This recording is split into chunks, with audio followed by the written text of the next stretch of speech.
Saludos amigos de Noticel, bienvenidos a otra edición del Push de la Mañana, edición estelar. Este fin de semana, este sábado, nos acompaña el ex candidato a la gobernación por la Alianza, el licenciado Juan Dalmau. Buenos días. Buenos días, Denis, un placer estar contigo por primera vez aquí y es Por un placer. primera vez, les he dicho que esto se llama la temporada de la perseverancia.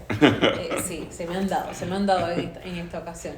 Gracias por estar aquí compartiendo con el público de Noticel. Licenciado, ¿qué ha pasado después de las elecciones?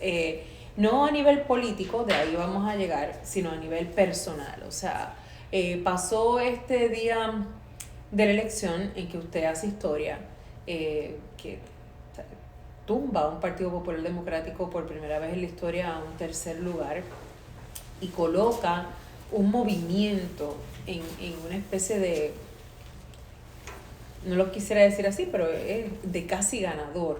O sea, ¿qué significó eso para Juan Dalmau?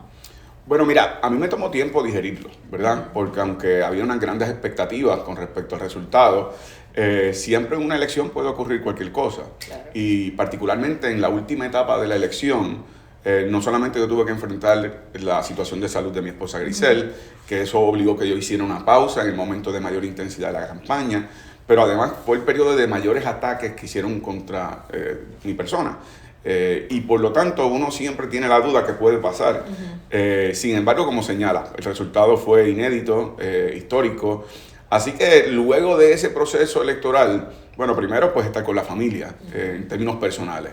En términos políticos internos del partido, yo hice 8 reuniones de distritos senatoriales, además visité más de 60 pueblos para reunirme con los equipos electorales, con quienes se hicieron disponibles como candidatos y candidatas, visité el Congreso de los Estados Unidos para reunirme con algunas personas posterior al evento electoral, participé de algunos, ¿verdad?, medios de comunicación, aunque quise poner una pausa en términos de los medios de comunicación porque yo no quería caer en esta mala costumbre de que tan pronto pasa una elección, voy a criticar. Yo quería darle un espacio a la gobernadora que tuviera, ¿verdad?, su andamiaje de gobierno y entonces evaluarlo y fiscalizarlo. Desafortunadamente, desde un principio, ¿verdad?, de la administración, pues los desaciertos han obligado a que yo tenga que salir más a menudo para hacer los señalamientos de oposición. Pero no solamente eso, o sea, yo creo que está siendo muy mal visto, y usted me corrige, el hecho de que uno salga de una elección y desaparezca. Y eso, ¿verdad? Tengo que decirle que fue el caso de su compañero Manuel Natal en la Alianza. Es la segunda vez que Manuel Natal pierde una elección y se desaparece. Y como que se desaparece públicamente, que es la cosa que ustedes nos han dicho, no, nosotros nos reunimos, hablamos por teléfono, pero entonces ya crea una impresión de que pues el objetivo era ganar, y de ahí en adelante pues me fui. Bueno, en el caso de Manuel, yo sí tuve oportunidad de reunirme después de la elección, conversamos, tomamos un café, expectativas de futuro, ¿verdad? Una conversación privada, pero sé que ha estado activo en una parte más interna dentro de Victoria Ciudadana, por lo que he podido ver en conferencias de prensa, en las redes sociales. ¿Cuál es la razón de ser de que no tenga la presencia en medios de comunicación? Tendría él que responderlo. Yo, justo después de la elección, tuve la oportunidad de estar contigo en varias entrevistas, en varios medios, entre otros. Pero hice una pausa momentánea, no tanto con la idea de desaparecer, sino con la idea de dar un espacio a la administración y que no se acusara, ahí está Juan Dalmau criticando por criticar. Yo quería esperar a que se definiera cuáles iban a ser, ¿verdad?, los pasos de la nueva gobernadora y tan pronto pues vimos las primeras acciones, pues no he parado de estar en medios de comunicación. ¿Por qué salió? Bueno, principalmente cuando ella hace la orden ejecutiva con respecto a facilitar los permisos en términos de recursos naturales, lo que ocurrió con la Parguera, lo que ha ocurrido con los arrestos de migrantes en Puerto Rico. Ella no se ha enfrentado a la administración de Trump. Hay jurisdicciones en los Estados Unidos que han impugnado en los tribunales exitosamente acciones de Donald Trump. Ella ha preferido no hacerlo. Todo el tema de los recortes de fondos federales, ella decía que era yo el que iba a quitar los fondos federales, ha sido la administración del presidente que ella apoyó. O sea que han ocurrido una serie de sucesos en donde no ha habido un mapa de ruta. Los primeros 100 días ella estuvo más de la mitad fuera de Puerto Rico en distintas cosas, de vacaciones o en la inauguración de Trump o en una reunión del FITUR o en una reunión de gobernadores en los Estados Unidos. Lo cual no es muy diferente a otras administraciones. Yo creo que son actividades anuales recurrentes que los vemos todos los años y lo pagamos nosotros. Lo pagamos nosotros, pero yo creo que en un momento de mayor debilidad para el país, y yo creo que eso requiere un mayor rigor del gobernante. Cuando uno hace una campaña como la hizo ella en la primaria contra Pedro Pierluisi, posteriormente, que ella representaba un cambio, repetir las mismas malas costumbres en momentos en donde Puerto Rico tenía la incertidumbre de las nuevas políticas de Trump, lo que estaba ocurriendo con la Universidad de Puerto Rico, lo que estaba ocurriendo con recursos naturales, desarrollo económico, etcétera. Bueno, pues yo creo que la gobernadora debió haber ejercido mayor rigor. Los primeros 100 días ya han transcurrido y tengo que decir, como mucha gente dice, que se sienten muchos más porque hay mucha controversia, porque hay mucha incertidumbre a nivel de Estados Unidos con la presidencia de Donald Trump y los para atrás y para adelante con los que hemos tenido que bregar todos, ¿verdad? En términos de sus políticas económicas, internacionales, etcétera. Pero en el caso de Jennifer González hay una situación que llama mucho la atención y es los nombramientos. Los nombramientos, ¿usted cree que han marcado quizás ese paso de la administración? Sí. Porque dirían que nada, como dice el Senado, no, nosotros hemos confirmado el 93%. Pero yo creo que ha definido negativamente a la administración. Primero porque Jennifer González había dicho que ellos tenían cerca de 8,000 resúmenes de personas disponibles para ocupar puestos en la administración. Sin embargo, los nombramientos que ella ha hecho son de leales colaboradores de su campaña política. Y naturalmente uno quiere tener a alguien de confianza, pero yo pienso, y lo había dicho en la campaña, que en estos momentos en Puerto Rico lo que hace falta es gente con mérito, con conocimiento especializado en las materias que tiene que ejecutar. Nombrar a Víctor Ramos, por ejemplo, que tenía unos planteamientos muy serios con respecto a un préstamo con intereses usureros, lo que había ocurrido con unos médicos que invirtieron en un plan médico, entre otros escándalos. Yo creo que fue un desacierto. Incluso personas de su partido así lo señalaron. Cuando uno ve el nombramiento de Domenech como secretario de la Gobernación y su esposa secretaria de Estado, bueno, pues ahí hay un conflicto de interés natural. Primero porque si la gobernadora se ausenta, ya sea temporariamente o permanentemente, la principal supervisora del secretario de la Gobernación es la Secretaría de Estado. O sea, ¿usted cree que esa creación de esta pareja de poder también marcó esta administración? Sin duda alguna, yo creo que ellos han sido históricamente colaboradores de Jennifer González, pueden ser personas de su confianza. Que a veces uno se pregunta, bueno, pues si tú has sido históricamente colaborador, ¿por qué no sé cuando llegas al poder? O sea, cuando llegas al punto más alto de tu carrera. O sea. Y yo pienso que puede haber formas de colaborar, ¿verdad? Pero cuando vas a nombrar una persona que es la segunda al mando y que sería la sucesión, en donde ya vimos un caso en Puerto Rico donde un gobernador renunció, no había un secretario de Estado sobre una crisis constitucional. Uno debe tener mucho mayor cuidado y responsabilidad al momento de tomar esas decisiones. Fue un error. Y cuando tomas también el tema de no radicar planillas por 3 años consecutivos, o sea, hay unos señalamientos que van más allá de lealtades personales. Uno tiene que mostrarle al país que hay transparencia y que en la ejecución las personas que ocupan los cargos tienen el mérito y el rigor para ocupar esos cargos. Usted, ese inicio de la administración de Jennifer González y su circunstancia electoral en la que quedó en esta ocasión, ¿usted vio demasiado rápido una debilidad, un flanco de esta administración que dijo, vuelvo a construir para 4 años? Bueno, yo no me detengo, ¿verdad? Yo llevo mi vida, se la he dedicado al país y tengo mi vocación de vida. Pero yo le diría a usted que cuando la campaña... A ti. Yo le diría que durante la campaña ya yo veía un patrón en la conducta de Jennifer González que yo he llamado una relación tóxica con la verdad. Ella, ¿verdad?, en ocasiones decía que iba a cancelar el contrato de Luma. Eso era cuando le convenía. Después dijo que el contrato de Luma no se podía cancelar. Después dijo que iba a nombrar un SAR de la energía. Entonces, ahora dice que el contrato de Luma, lo que yo había dicho durante la campaña, que es que el contrato de Luma es nulo, porque hicieron una falsa representación al país, que es la posición del licenciado Rolando Emanueli, del Colegio de Abogados. Y es lo que dijo el SAR hoy. Entonces, cuando uno se da cuenta, el pasito para adelante y pasito para atrás, no hay una determinación en términos de ejecutar gobernanza en Puerto Rico. Yo creo que Jennifer González quería ser gobernadora, pero no quería gobernar. En el caso de Luma, hay mucha gente que sostiene al día de hoy, y esto ha sido bastante cambiante porque la situación ha sido muy cambiante, sobre todo porque acabamos de pasar de un gran apagón. Pero hay mucha gente que sostiene que es muy posible que ellos ven en el plano gubernamental más posible que sea Luma quien demande al gobierno de Puerto Rico y le robe el tiro en esa demanda al gobierno de Puerto Rico que al revés.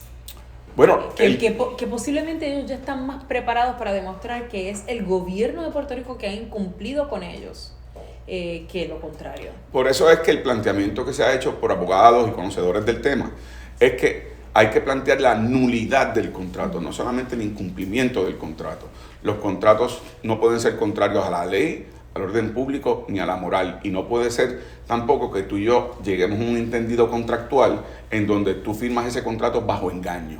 Yo te hago una falsa representación de que yo soy un experto en el tema energético, tú me firmas el contrato y después te das cuenta que yo no sé lo que estoy haciendo. Y por lo tanto eso hace el contrato nulo porque lo firmaste bajo engaño. Y ese es el planteamiento que se ha hecho por múltiples juristas. Es el planteamiento que ahora hace el SAR, que era el planteamiento que yo hacía durante la campaña. Yo lo que pienso es que hay que mover a Puerto Rico a un sistema de gobernanza energética que no es volver a la Autoridad de Energía Eléctrica, pero debe ser, sí, un ente en mano, no es volver a la Autoridad de Energía Eléctrica. La Autoridad de Energía Eléctrica se politizó partidistamente, se utilizó como una TH de verdad, de los gobiernos de turno.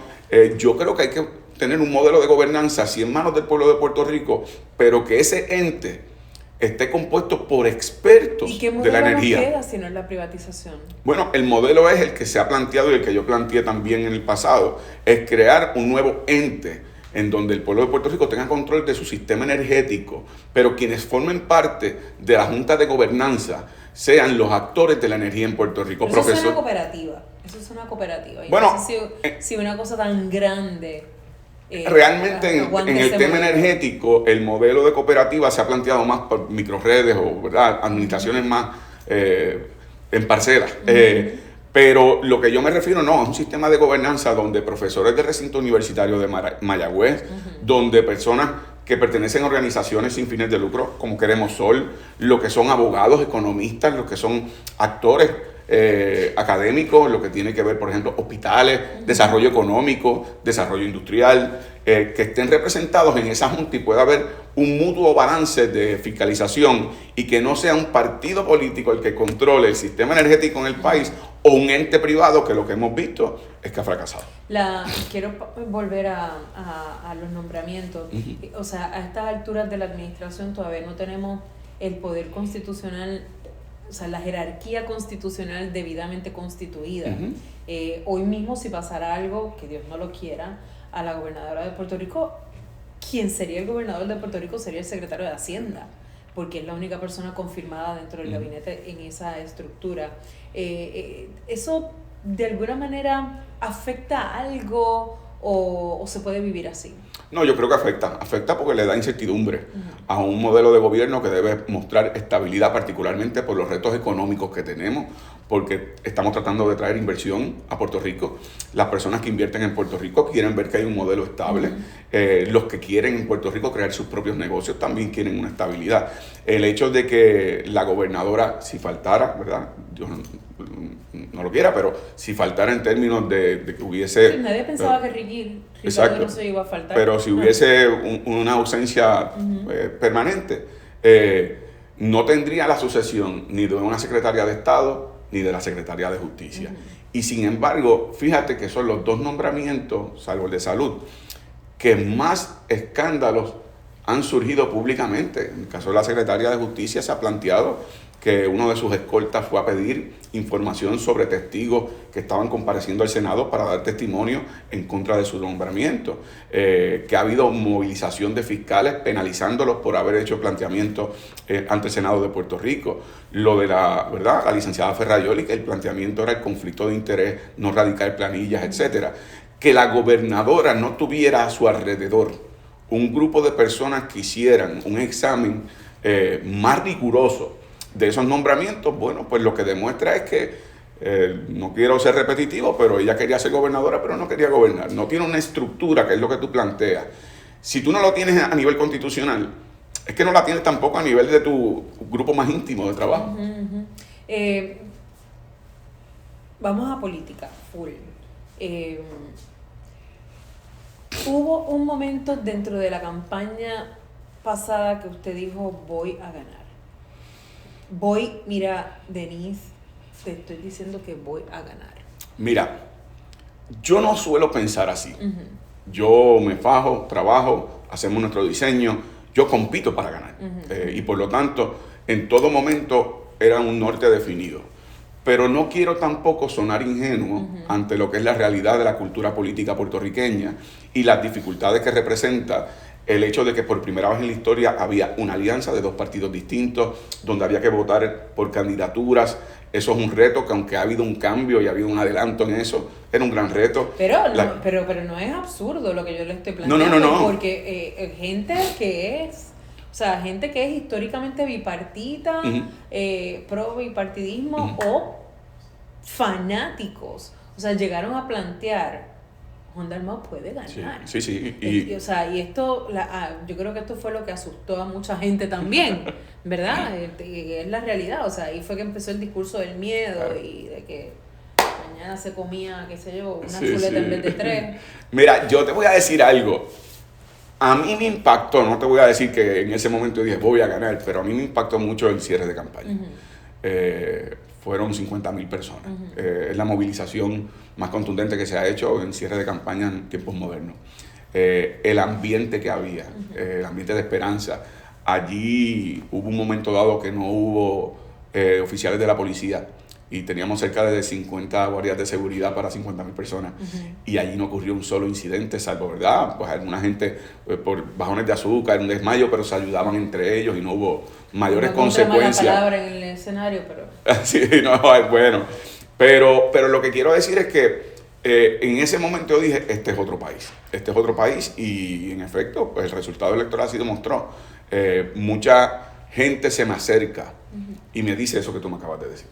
Tengo que admitirte que hay gente que me dice, yo pensé que usted iba a ganar, pero cuenta conmigo, sigue adelante, lo que fuera. Pero los procesos en los pueblos en ocasiones toman más tiempo, claro. Y por lo tanto esto no deja de ser un paso decisivo en un momento histórico en donde por primera vez ese bipartidismo se rompió y de repente una segunda fuerza en alianza con las dificultades antidemocráticas del Código Electoral pudimos lograr un 31% de los votos. Yo gané más de 450 unidades electorales. Unidades electorales son los centros de votación. Que objetivamente era inimaginable hasta ese momento. Así es. Para ponerlo en contexto de quienes nos están viendo, yo fui candidato a la gobernación en el 2012, yo saqué 2.9% de los votos. En el 2016 hizo candidato al Senado, luego entonces en el 2020 obtengo un 14% de los votos. La pasada campaña... Y ya para ahí usted estaba, mira, así. Sí, de esquina a esquina. Así es, porque veía ese cambio, ¿verdad?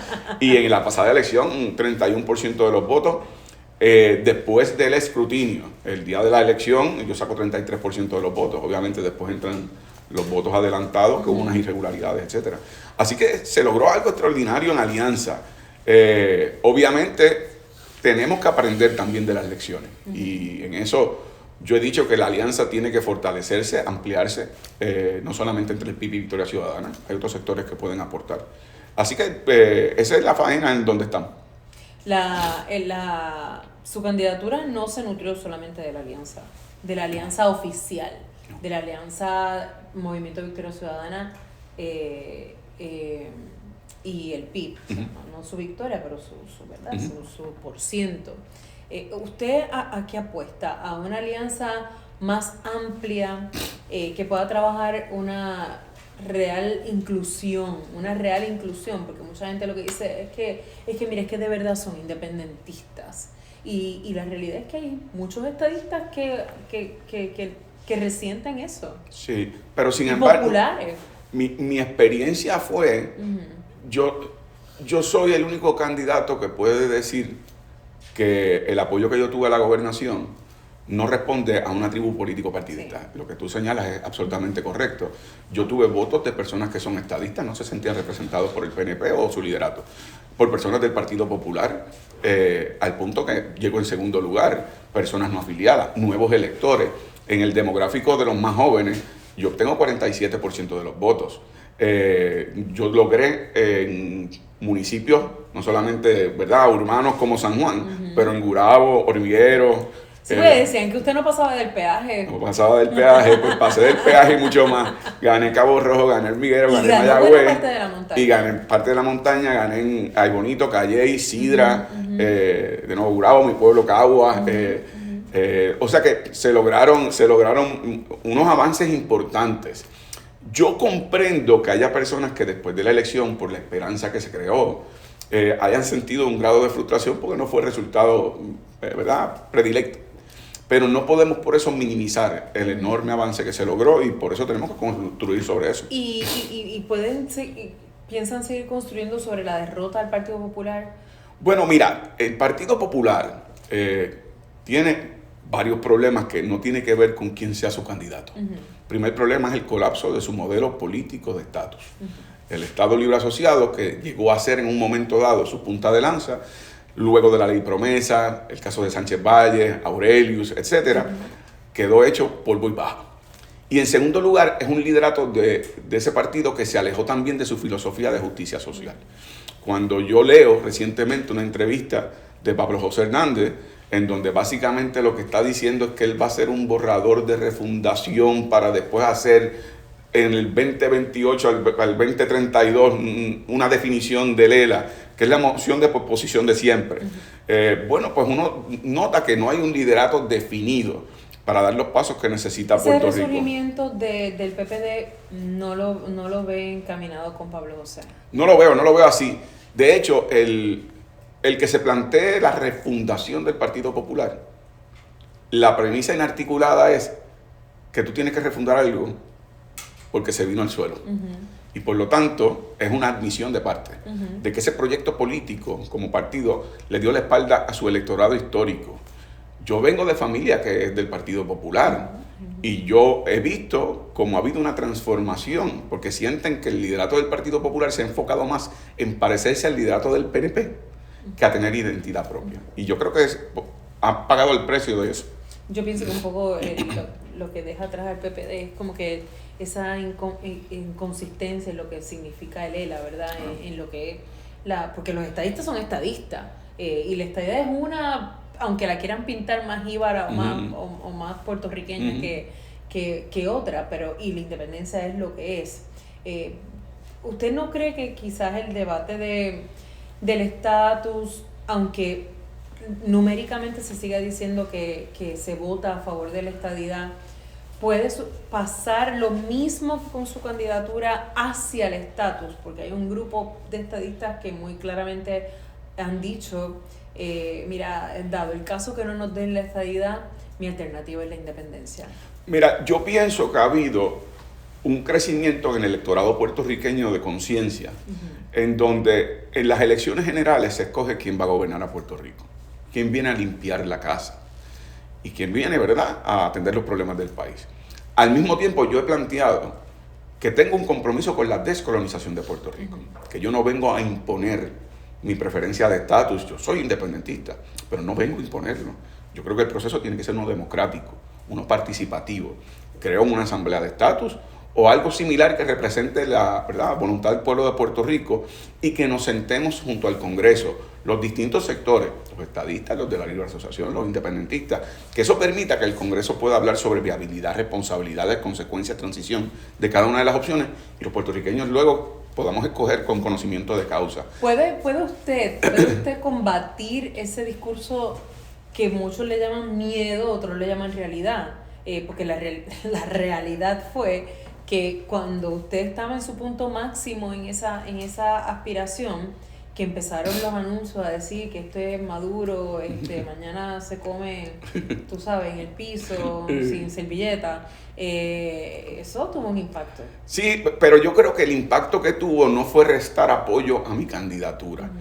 Yo creo que el impacto principal que tuvo fue que el PNP dirigió sus cañones hacia vaciar el Proyecto Dignidad. Uh-huh. Y entonces lo que estaban buscando era que el Proyecto de Dignidad, que en elecciones anteriores y que incluso en las encuestas aparecía con un 11% de los votos, uh-huh, terminó con un 5 o 6% de los votos. Así que yo creo que estaba dirigido más a eso. A mí, por los números que nosotros teníamos y los números que finalmente obtuvimos, no tuvo un efecto con mi candidatura. Uh-huh. Claro, yo sí pienso que hay que orientar el país. Uh-huh. Y aunque yo combatí, ¿verdad?, esa narrativa de aterrorizar a la gente, yo siempre dije que quienes recurren a campañas negativas es por falta de mérito propio. Uh-huh. Y Jennifer González no podía señalar mérito propio cuando ha participado por 25 años de los gobiernos que nos llevaron a la quiebra, la pobreza, la corrupción, y en ese aspecto pues recurrieron a campañas negativas. Yo creo que hay que continuar, ¿verdad?, orientando al país. ¿Cuál es mi esperanza? Mi esperanza es que yo creo que también hay unas nuevas generaciones que quieren dejar su huella profunda en el país que se merecen, ¿verdad? Y, por ejemplo, en los escenarios donde hubo simulacros electorales en escuelas superiores privadas y públicas, el apoyo era ¿verdad?, enorme, o sea, hacia mi candidatura. Esa nueva generación que es y a generaciones mayores también. Claro, pero sí, sumando, porque todo suma. Claro. Pero usted apuesta a que usted conquista y llega a ese grupo emergente de electores, aunque no estén, ¿verdad? No hay tanto niño ahora y la Comisión Estatal de Elecciones tampoco los inscribe, uh-huh, que eso es otro detalle. Pero sí, usted apuesta a esa generación como para sumarle. Mira, yo te puedo decir, yo visité el recinto universitario en estos días de Arecibo, el de Río Piedra, fui a Ana Geméndez en Santa Isabel, estuve en la Universidad de Harvard, me invitaron a dar una conferencia, había estudiantes puertorriqueños, igualmente la Escuela de Derecho de la Universidad de Chicago. Y el deseo de las nuevas generaciones de construir el país que quieren es enorme. Uh-huh. Y tienen un elemento que yo no quiero ser injusto generacionalmente, pero por ejemplo, cuando yo estaba en la universidad, aunque yo estaba activo, ¿verdad?, en los asuntos estudiantiles, yo pienso que mi generación sabía que las cosas estaban malas, uh-huh, pero como estaban malas no se metían. Uh-huh. Pensaban que la política es una cosa fea, mala, y por lo tanto yo no me meto ahí. Yo he notado una politización en el buen sentido de la palabra, con P mayúscula, en las nuevas generaciones. Creo que el efecto fue el haber pasado por Irma, María, temblores, pandemia, verano del 19, de repente apoyar candidaturas como el caso de Alexandra Lúgaro. En mi caso tuvimos 14% cada uno. Luego en esta última elección creo que ha habido una construcción que tiene un efecto multiplicador, porque muchos de esos jóvenes convencían a sus padres, a sus abuelos, de que tú tomaste tus decisiones, pero este es mi momento, yo quiero que tú me apoyes para un cambio. Uh-huh. Así que sí, tengo esperanza de que eso va a ocurrir. Falta mucho, pero no es absurdo pensar que usted va a ser el candidato a la gobernación nuevamente. Bueno, no es absurdo pensarlo, pero yo no confirmo eso en estos momentos. Sí te puedo decir lo siguiente. Yo no voy a recurrir al cliché de que yo tengo que escuchar la calle. El asfalto no habla. No tiene que escuchar la gente. ¿Dónde es la fortaleza? Sí. ¿De qué parte de la fortaleza habló? Sí, la ventana, ¿qué puerta? El pasillo. Pero yo sí te puedo decir, Denise, que yo tengo una conciencia enorme de la responsabilidad que se me impone históricamente después del resultado anterior.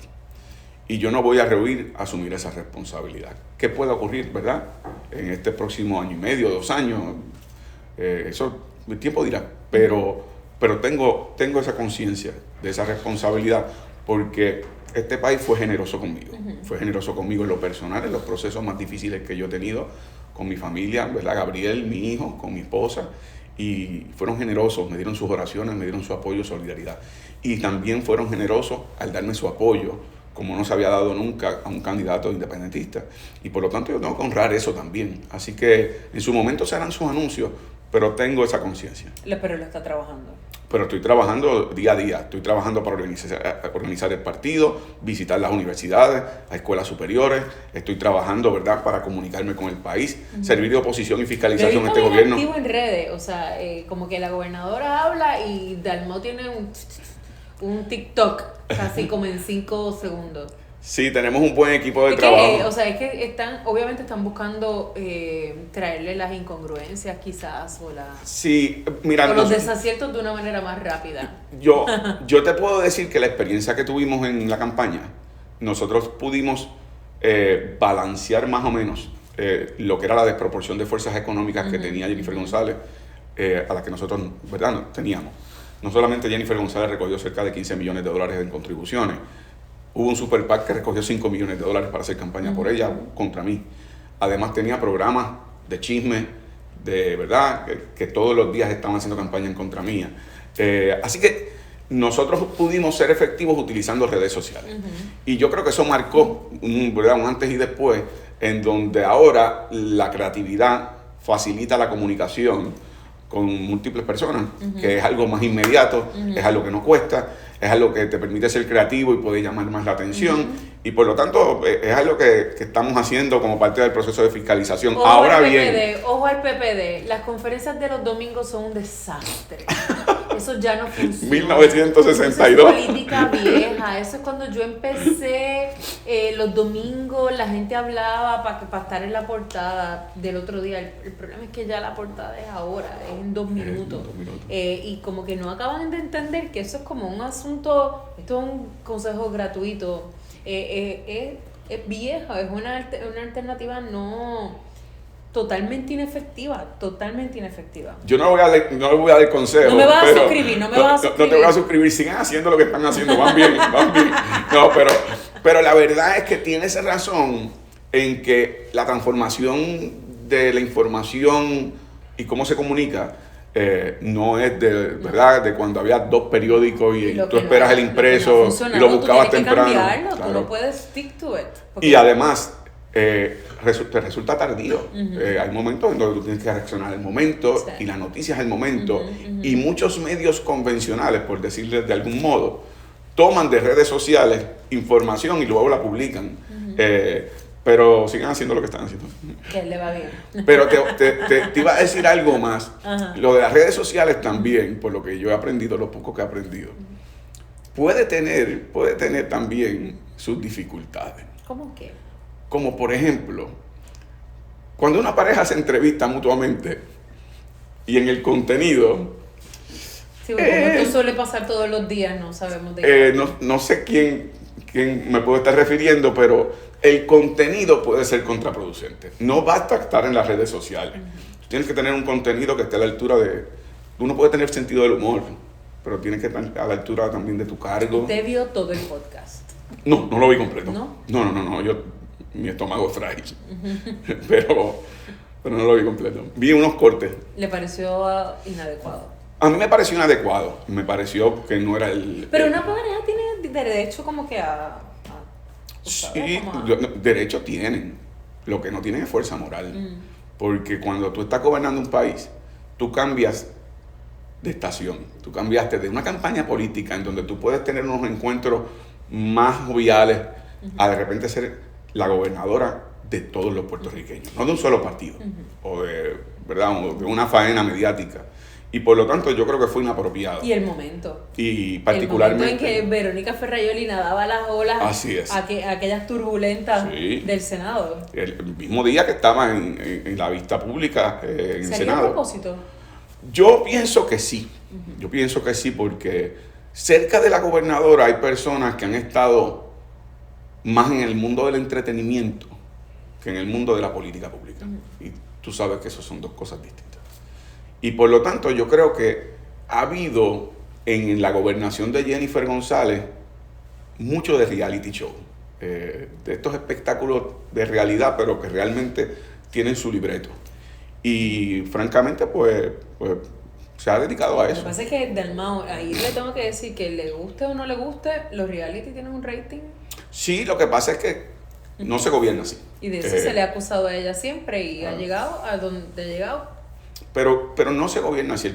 Como te decía, Una cosa es un proceso de campaña política, en donde pues, uno utiliza distintas herramientas, puede ser desde el sentido del humor, pueden ser redes sociales, pueden ser, ¿verdad?, otro tipo de tono. Cuando ya uno es gobernante de todos los puertorriqueños, un país con 18 años de contracción económica, con una junta de control fiscal, con un Donald Trump en la presidencia que ella apoyó, donde están arrestando migrantes, donde están, ¿verdad?, desmantelando la Universidad de Puerto Rico, por mencionar solamente algunos asuntos. Entonces, el país no tiene la tolerancia para ese tipo de cosas. Por eso te digo que el contenido tiene también sus consecuencias negativas si no se sabe manejar. Gracias, Juan Dalmau. Gracias a ti, Denis, como por no, un estar placer aquí con nosotros y compartir una edición más de El Push de la Mañana, edición estelar. Amigos, será hasta el próximo sábado. Gracias. Gracias.